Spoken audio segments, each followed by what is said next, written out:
Rezort školstva nehospodárne nakladal s majetkom, ukázala kontrola z ministerstva financií. Tá sa však nezaoberala sporným prenájmom luxusného Audi od jednej z postáv kauzy Gorila Jirka Malchárka. Potom, keď na prípad upozornil denník SME, minister školstva si urobil vlastný audit. Jeho výsledky však odmieta zverejniť, prešetruje ich polícia. Ministerstvo financií v rezorte školstva urobilo kontrolu použitia viac ako 480 miliónov eur v rokoch 2010 až 2012. Hovorca rezortu financií Radko Kuruc. Celkovo bolo auditorskou skupinou identifikovaných 30 nedostatkov a v čase výkonu vládneho auditu ministerstvo školstva uhradilo do štátneho rozpočtu 14 463 eur. Nedostatky sa týkali dodržiavania hospodárnosti, efektívnosti, účinnosti a účelnosti použitia kapitálových výdavkov a použitia bežných výdavkov, postupy pri výkone inventarizácie majetku a podobne. Auditori z ministerstva financií však nekontrolovali prenájom luxusného Audi od firmy ex-ministra hospodárstva Jirka Malchárka, ktorý bol jednou z hlavných postáv kauzy Gorila.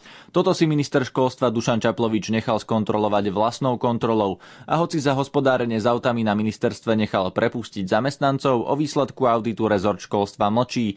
Jeho hovorca Michal Kaliňák. Nakoľko v dnešnej dobe prebieha vyšetrovanie, nakoľko v tejto veci bolo podané aj trestné oznámenie, tak v tomto momente nemôžeme zverejňovať nič, čo by mohlo akokoľvek ohroziť alebo obmedziť priebeh tohto vyšetrovania. Trestné oznámenie vo veci podal učiteľ Vladimír Crmoman, ktorý preskúmal faktúry zo stránky ministerstva. Ten polícii tvrdil, že zamestnanci rezortu školstva stáčali kilometre na služobných autách alebo platili výmenu väčšieho množstva oleja, ako sa do auta zmestí.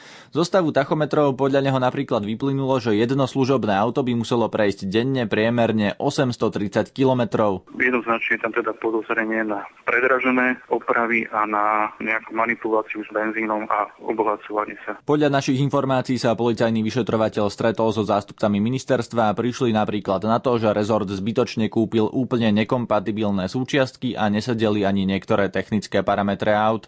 Peter Hanák, RTVS. Počúvate rádiožurnál Rádia Slovensko.